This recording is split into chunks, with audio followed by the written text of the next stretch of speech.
Šodien 8. marts, un atbilstoši datumam sūtām virtuālu tulpju klēpi katrai no jums jaukās dāmas, kas šobrīd skatāties raidījumu Es un skola.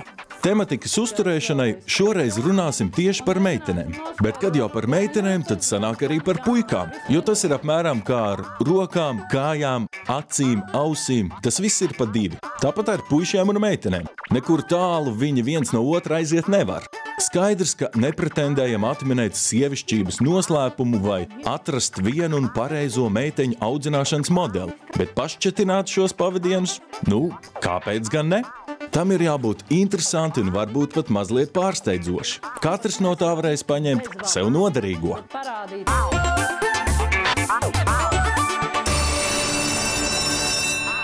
Šodien raidījumā skatieties, kā Latvijā populārā modele Māra Kampernova tika vaļā no iesaukas spalvu kušķis. Un tad tas ļoti strauji mainījās, tad, kad es sāku iet modeļskolā. Vidusskolēni uzskata, ka meiteņu uzdevums ir gatavot ēst un uzkopt māju.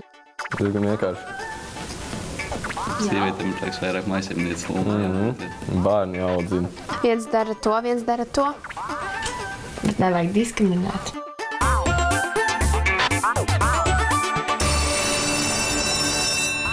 Liekas, ja reiz gribam saprast, kas īsti slēpjas aiz vienlaikus vienkāršā un tajā pat laikā mīklainā jēdziena sievišķība, ir jāatrod kāds, kam tā piemīt pār pārēm. Tad arī varēsim sākt lūkoties, kas tā teikt lācītim vēderā. Un kas gan varētu būt vēl sievišķīgāk par modeli? Tieši modelis taču mūsos veras no žurnālu vākiem un modes lapām, aicinot Dailai sev līdzināties.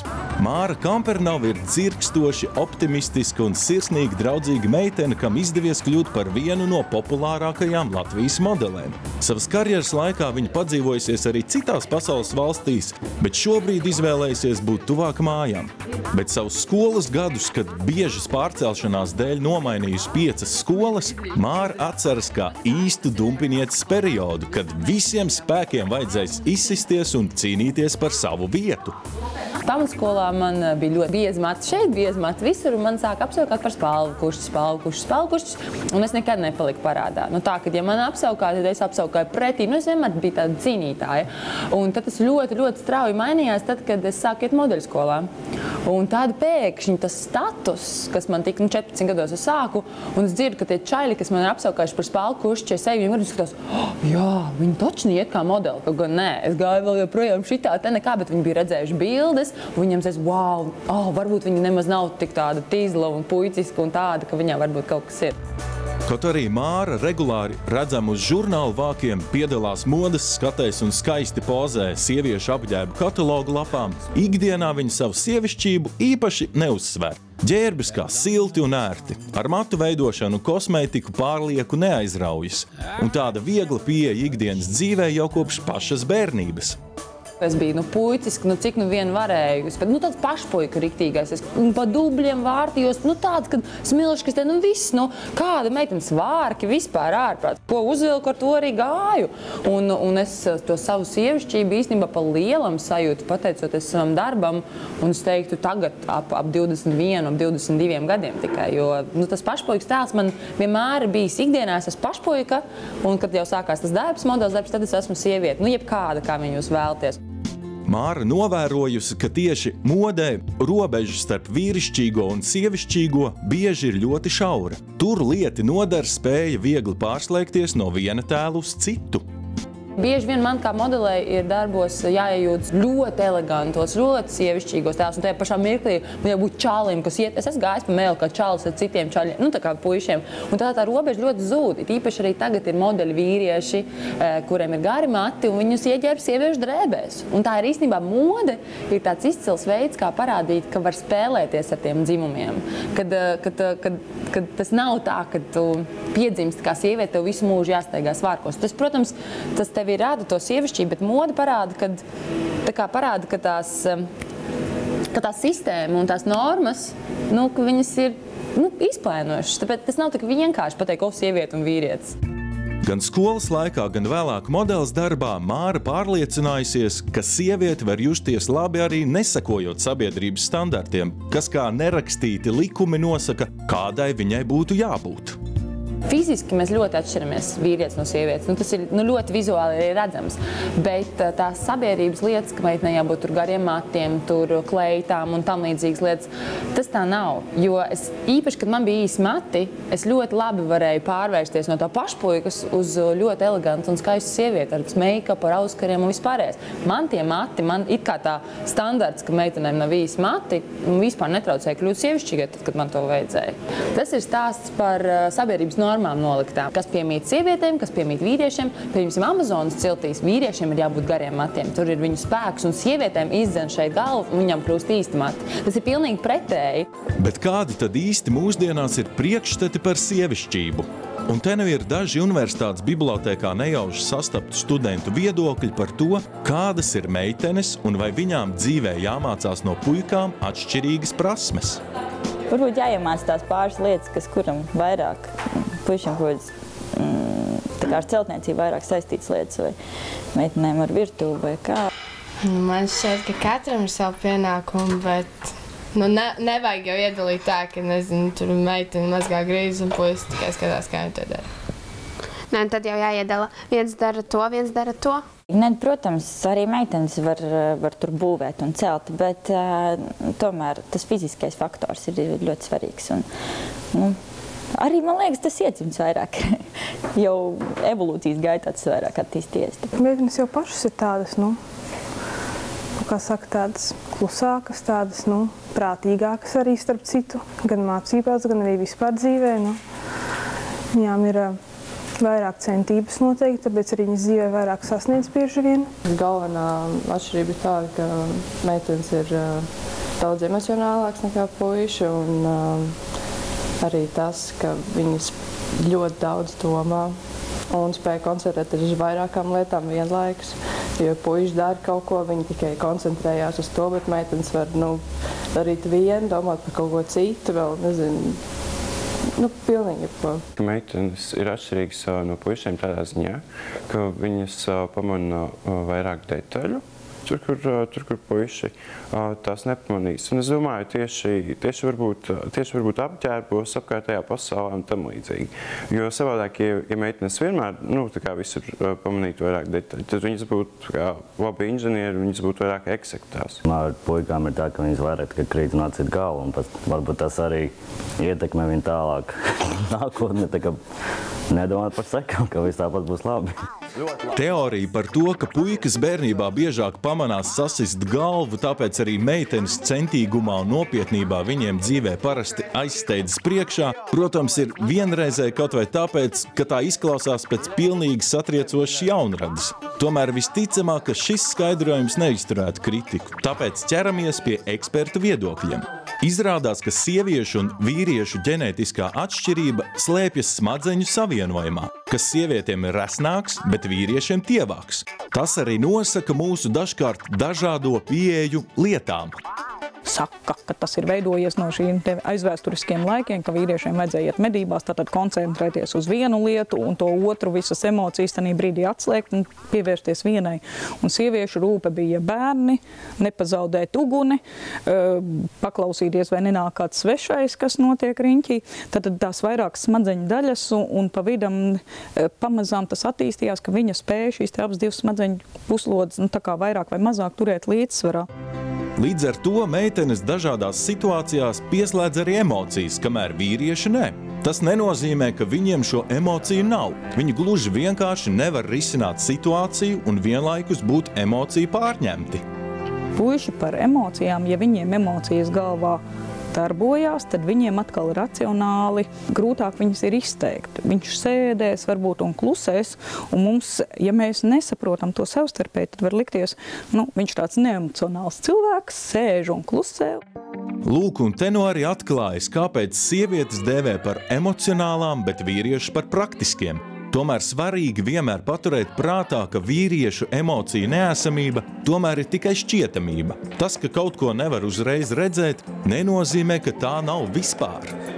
bija viens gadījums manai audzināmai klasē, man teica 12. Mums viens puisis pats izdarīja pašnāvību. Un es domāju, ka tas arī liecina par to, ka tomēr vīrietis ir dziļi iekšā daudz emocionālāks nekā meitene. Meitene viss izpauž uz ārā. Tur ir puņķi, tur ir asars, tur ir smiekli, tur ir viss pa gaisu arī, ja tās ir tiešām attiecības savā starpā. Skolotāja Rita novērojusi, ka puikas savas emocijas cenšas neizrādīt un slēpt aiz bravūras, bet nereti tas ir tāpēc, ka izrādīt vājumu nozīmētu kļūt citiem par apsmieklu. Un te bija vakardienas stundā arī viena meitene atļāvās pateikt, ka skatījāmies filmu par haskijiem, tētis arī raudāja. Blakus sēdēja puisis, kas tu teici par vīrieti, ka raud? Īstenībā ir stipri līdzīgi, mēs visi esam. Mēs visi uz kaut ko tiecamies, mēs visi pēc kaut kā ilgojamies, mums visiem ir kaut kādi mērķi, centieni, kā mēs to sasniegsim. Un tas viss pārējais jau mums ir tāds droši vien sabiedrības garoziņa, kas mums ir uzaugusi pāri, par ko drīkst sapņot meitenes, par ko drīkst sapņot puikas, un kas ir pieklājīgi meitenēm, un kas ir pieklājīgi puikām, un meitenes drīkst raudāt, puikas nedrīkst raudāt. Tādas, lai gan es domāju, ka viņi tāpat pa laikam grib raudāt, un tāpat meitenes kādam grib kādreiz ievilkt pa degunu. Kā tev šķiet, puiši nekad neraud? Raud, gan puiši ir tādi paši cilvēki, vienkārši viņi varbūt to noslēp, viņi tās emocijas nesaka. Tikpat labi pastāties uz maziem bērniem vispār neko nepateiks. Meitene raud, puisis citreiz var raudāt vēl vairāk.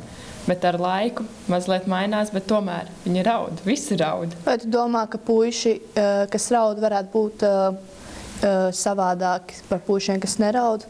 Jo, piemēram, vai tu viņus uzskatītu, vai saukt par mīkstajiem, vai tur par kaut ko tādu, ja tu redzētu, ka puisis raud, vai tu tomēr viņu saprastu un ļaut viņam izskatīt sirdi? Atšķirībā, ja tas es vienkārši eju pa ielu un redzu, ka puisis raud, protams, pirmais tas ir mazliet dīvaini, bet tad tu padomā un tad tomēr visi ir cilvēki. Tas neko nemaina, puisis vai meitene, cilvēks paliek cilvēks. Jautājums par raudāšanu un neraudāšanu, protams, ir tikai aizberga virsotne. Zem tā slēpjas vēl daudz dažādu aizliegumu, ko ikdienu jāspēj ievērot kārtīgam puisim un kārtīgai meitenei. Bet galvenā neraža slēpjas faktā, ka mēs visi esam tikai cilvēki. Un būt perfektam un neparasti pareizam ne katram ir pa spēkam, vismaz ne bezgalīgi. Brīžus, kad kādam vairs nepietiek spēka būt par perfekto sievieti vai īsto vīrieti, parasti agri vai vēl dabūna redzēt vai tuvākie cilvēki vai ārsti. Vīrietis jau labākajos gados ienāk kabinetā, noliek vienkārši naudu uz galda, apsēžās un nostāda faktu priekšā. Un tagad es nākšu šeit un paraudāšu. Un tieši tā, tas ir tas, kas parāda to un ļauj mums saprast, cik ļoti liels ir šis sabiedrībā dominējošais spiediens. Tieši tā par šīm dzimumu lomām, ko drīkst atļauties sievietu un ko drīkst atļauties vīrietis, un ko nedrīkst atļauties sievieti un ko nedrīkst atļauties vīrietis. Un bieži vien tas ir saistīts gan ar šo statusu, gan ieņemamo amatu, gan dažādiem citiem faktoriem, kad pieaudzis cilvēks, viņš nevar paust to, ko viņš tajā brīdī jūt. Tā jau tas ir, ka no augšas mums tā kā uz to cilvēku spiež stereotipi, dažādas normas, iesīkstējušas, no apakšas, ja varētu tā izteikties, ja, tās ir vēlmes, instinkti, un tas cilvēciņš pa vidu, un viņš nesaprot, viņš arī neizpratnē, ko darīt, kā rīkoties. Ir interesanti aprunāties ar vidusskolēniem, kā viņi izjūt sievišķīgā un vīrišķīgā savienību un mijiedarbību. Kādus pienākumus tu gribētu savā ģimenē? Domāju, ka sieviete vajadzētu pa māju vairāk rūpēties, lai tur būtu tīrs, ēdienas būtu. Vīrietim man tā liekas vairāk tikai naudu jānes mājās. Viņam jāliek paika uz galdu. Jā, es tāpat domāju. Jā, diezgan vienkārši. Sievietēm man liekas vairāk maisaimnieces loma. Bērni jāaudzina. Nē, nevar būt tā, ka viņš tā pateikt. Tāpēc, ka sieviete nevar strādāt fizisku darbu. Un rajonā ir tā, ka tur īsti nav tā, ka visi baigi gudri ir.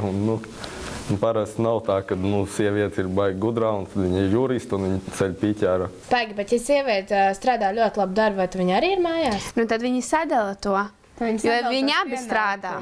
Bet ja sieviete ir mājsaimniece, ka viņa tikai mājās, bet kāpēc viņai jābūt mājsaimniecei? Bet ja viņa nevar sev atrast darbu, kas viņai patiktu, viņa ir mājās un vīrs pelna naudu. Viņa kop māju, a vīrs nes naudu uz mājām. Izskatās, ka meitenes pret tradicionālu pienākumu sadalījumu ģimenē arī īpaši neiebilst. Tas būtu dīvaini, ja vīrietis staigātu pa māju un mazgātu. Bet cik tu neesi redzējis seriāls, ka tā ir? Bet tas ir tikai filmās. Vai ne? Tā arī. Bet tur viss ir samāksloti. Sievietē var būt ļoti labi nodrošināts darbs, un vīrietis sēž mājās. Nu, bet ja vīrietim tas patīk. Esmu dzirdējis, ka tā būtu. Es zinu. Ir kāds, kurš ir galvenais ģimenē, kurš visu nosaka, kas jādara. Un kas visu dara, kas, pieņemsim, ģimenes galva. Pārsvarā ģimenes galva ir vīrietis, kurš visu to nosaka. Un sieviete ir tikai, kas pārsvarā dara tur mājās, tur apkopj māju, bet vīrietis tas, kurš nosaka, iet strādāt, pelnu un rūpējas par ģimeni. Man liekas, ka mājās. Galvenais, abi pelna naudu.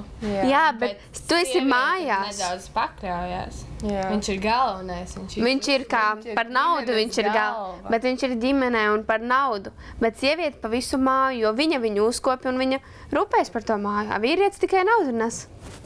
Nē. Dievs tā ir radījis, ka vīrietim jābūt tādam, sievietei jābūt tādai. Es nezinu, tā viss pasaulē tā ir pieņemts. Mans personīgais viedoklis, ka pienākumi nedalās. It sevišķi mājas pienākumi. Mēs esam mājās, mēs pirmie esam ieradušies un redzam, ka ir netīri trauki. Mēs pirmie saprotam, ka ģimene vakarā gribēs ēst. Mēs pirmie ķeramies klāt. Un nav svarīgi, vai tā ir sieviete, vai tas ir vīrietis, vai tas ir pusaudzis bērns. Un atkal nav svarīgi, vai tā ir meitene, vai tas ir puika, viņi ķerās klāt pie darbiem. Es uzskatu, ka tā ir pareizi. Katram ir savi pienākumi, kur jādara. Man gan liekas, tas, kas pirmais, tas arī visu izdara. Nē, katram ir jāsadala savi.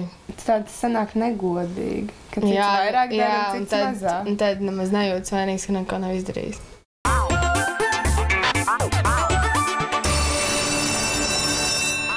Turpmāk raidījumā skatieties. Žurnālu vāku diktētie skaistuma standarti bojā jauniešu pašapziņu. Kad skatos šito, es jūtos tik neglīta.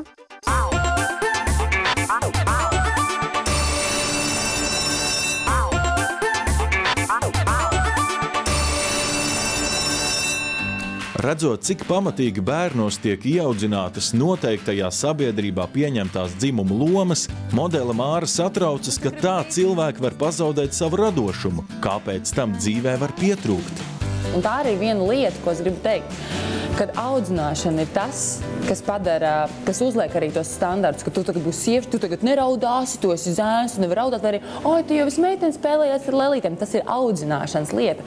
Un par ko man ir liela sāpe, runājot tieši par skolu, arī par bērnu dārzu, kad īstenībā tas ir jāsāk jau bērnu dārzā.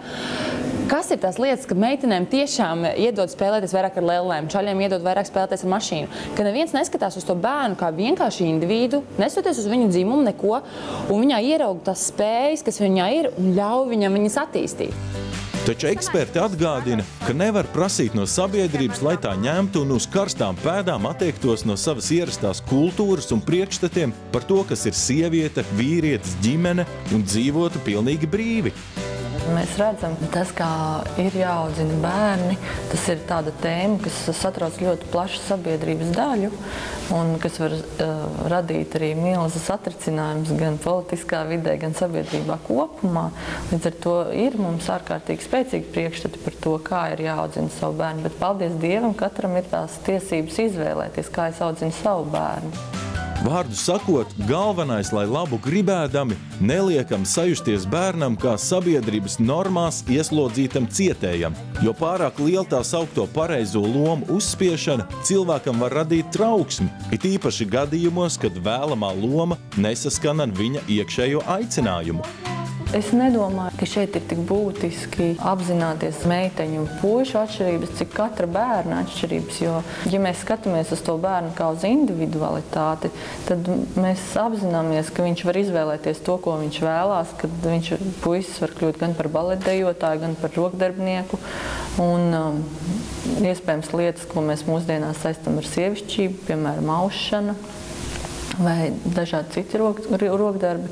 Vēsturiski ir bijušas lietas, ar ko nodarbojušies tieši vīrieši, un tās lietas jau arī transformējās. Un, manuprāt, mūsdienās tas jaukākais ir tā iespēja izvēlēties, varbūt tik ļoti neiespringstot uz to, vai tas ir sievišķīgi vai vīrišķīgi, bet drīzāk, vai tas man patīk, vai tas man padodās, vai tas man ir interesanti. Kā mūsdienu pasaulē tas nevajadzētu īpaši atšķirt cilvēkus, jo, kas zina, varbūt ja visas meitenes, ja nereklamētu, ka meitenēm jāspēlēs tikai ar lēlēm, tad būtu daudz meiteņu, kas spēlētu uz mašīnām.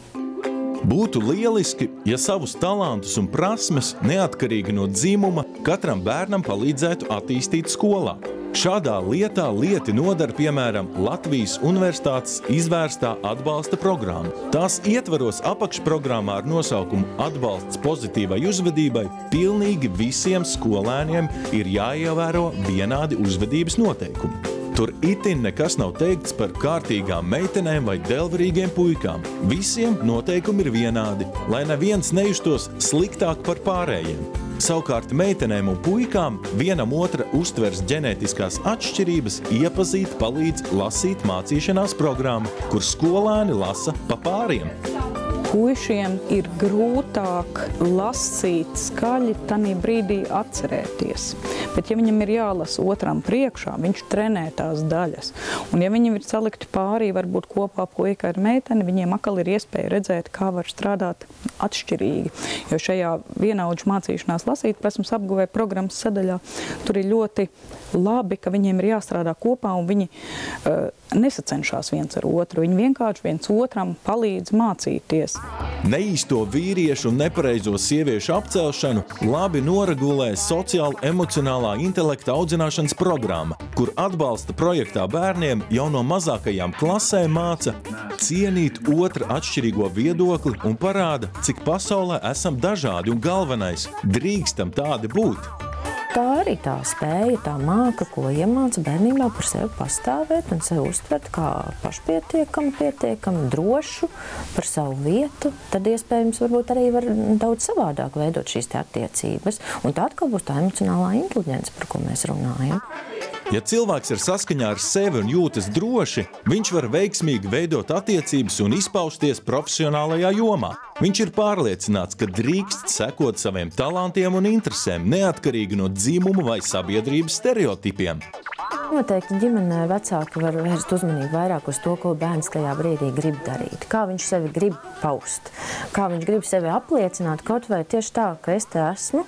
Un ja viņš puika, redzēdams, ka mammai sanāk garšīgu zupu, un viņš grib viņu arī izvārīt, nu tad kādēļ ne? Un ja viņš grib iemācīties cept karbonādu vai mazgāt traukus, tad kādēļ viņam to neļaut? Un tāpat laikā, ja meitene redz un viņai interesē tas, ko tētis garažā dara, pulē, zāģē, naglo, vienalga, kaut vai tos pašus putnu lūrīšus, tad kādēļ ne? Un ir vēl kāda lieta, par ko sievišķības un vīrišķības normu sakarā īpaši brīdina psihologi. Tas ir mēdīju radīts skaistuma kults. Domā, ka varētu vispār tikt uz vāka, vispār nepieskaroties Photoshopam? Man liekas, ka tas nav iespējams. Man arī tā šķiet, ka nē. Kāpēc nevarētu likt bez Photoshop? Vai ne? Mums nebūtu komplekss. Tu redzi skaistu cilvēku un tu gribi būt viņš. Un tu gribi līdzināties tam.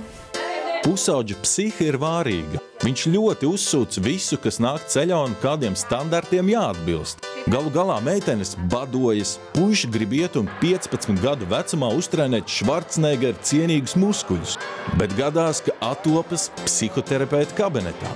Tāpēc, piemēram, modele Māra braukā pa Latvijas skolām un rāda skolēniem savas ar Photoshopu apstrādātās bildes, lai tādējādi liktu saprast, mode un žurnālu vāka jāuztver nevis kā realitāte, kam par katru cenu jāspēj līdzināties, bet gan kā sava veida mākslas forma.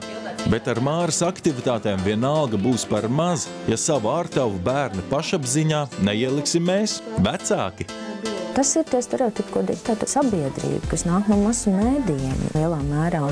Kā tam stāvēt pretī?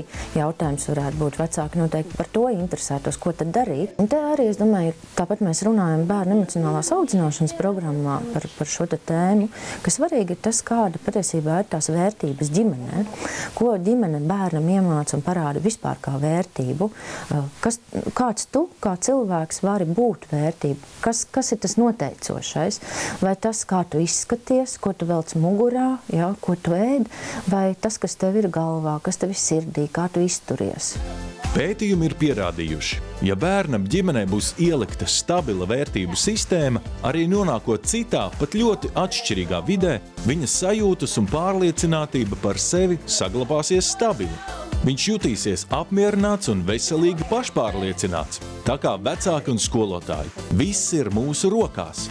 Bet ko iesākt, ja, piemēram, meitene nejūtas klasiski sievišķīga? Ja kāpt kokos ar puikām patīk labāk nekā spēlēties ar lēlēm, bet regulāri blakus gadās kāds pieaugušais, kurš nogroza galvu un pamācoši saka, tā nu gan meitenes nedara. Es teiktu, ka lai turpina rāpties kokos, lai turpina skriet visiem pa priekšu, lai turpina teikt, ko viņa grib teikt, lai turpina runāt skaļāk, ja viņai gribas runāt skaļāk. Jo patiesībā tā viņas sievietes būtība jau nekur nepazūd. Viņa varbūt ir savādāka, bet kurš ir teicis, ka viņa nevar būt tāda? Un mēs arī zinām ļoti daudz piemērus gan no vēsturiskiem cilvēkiem, mēs zinām arī no mūsdienu cilvēkiem, ka tieši tie cilvēki, kas kādā brīdī ir bijuši ārā no tā rāmja, kas mums ir licies, ka tādam viņam jābūt, ka tie arī ir tādi spilgtāki, pamanāmāki, vairāk sasniedz, vairāk izdara. Būt rāmju lauzējam bieži var būt grūti, bet ja tā padomā, par sliktu tas taču nenāk. Mēs esam tik dažādi, atšķiras gan mūsu talanti, gan sapņi un intereses. Kāpēc ierobežot to visu šaurā vienas sabiedrības pieņemtā sievišķīguma vai vīrišķīguma stereotipā? Un kuram īsti tas ir izdevīgi? Lai jums izdevies 8. marts. Katram tāds, kā pats to vēlaties pavadīt.